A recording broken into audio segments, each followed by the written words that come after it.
What would you do if the mother who abandoned you as a baby suddenly returned years later? Would you forgive her? Or would the pain be too deep? This is what happened next in Tunde's story.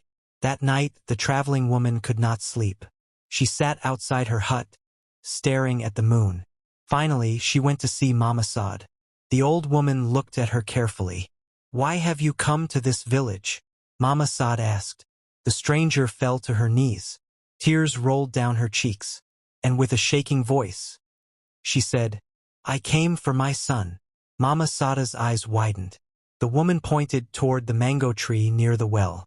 "I was the one who left the baby there many years ago." Silence filled the room. The woman began to explain. Years ago, she had been poor, alone, and afraid. Her husband had died. Her family rejected her. She believed the child would suffer if she kept him. So she left him where someone would find him. But regret followed her every single day of her life. "I came back," she whispered, "hoping he might forgive me." The next morning, Mama Saad called Tunde. "Tunde," she said gently, "there is something you must know." And for the first time in his life, Tunde heard the truth about the day he was abandoned. His heart felt heavy.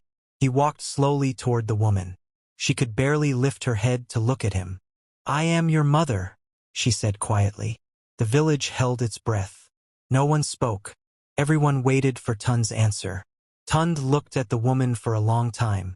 Then he looked around at the villagers, the people who fed him, protected him, and raised him.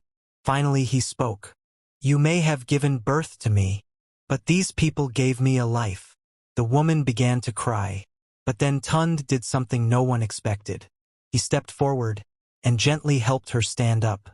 "I cannot change the past," he said. "But if you truly came back with love, then you can stay." The villagers smiled, because in that moment, the boy who once asked, "Why did my mother leave me?" became the man who chose forgiveness. And from that day forward, Tunde had something he never had before. Not just a village, but a mother who finally came home. Just when Tunde thought the truth about his life had finally been revealed, another secret was about to shake the entire village. A secret about his father.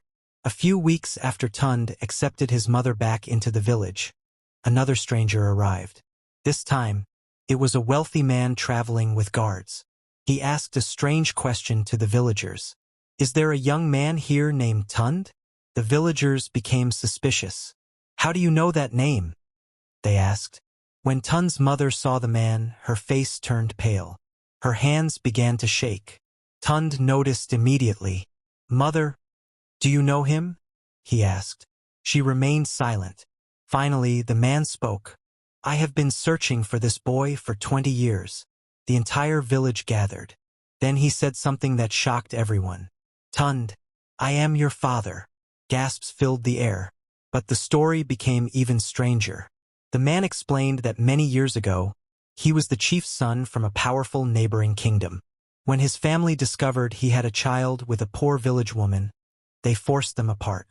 He searched for them for years, but he was told the baby had died. The villagers were stunned. This meant something unbelievable. Tunde was not just an abandoned child. He was the grandson of a powerful chief. A boy raised by villagers was actually born into royalty. But Tunde looked around at the people who raised him, the farmers, the elders, Mama Saad. Then he said something that shocked the wealthy man.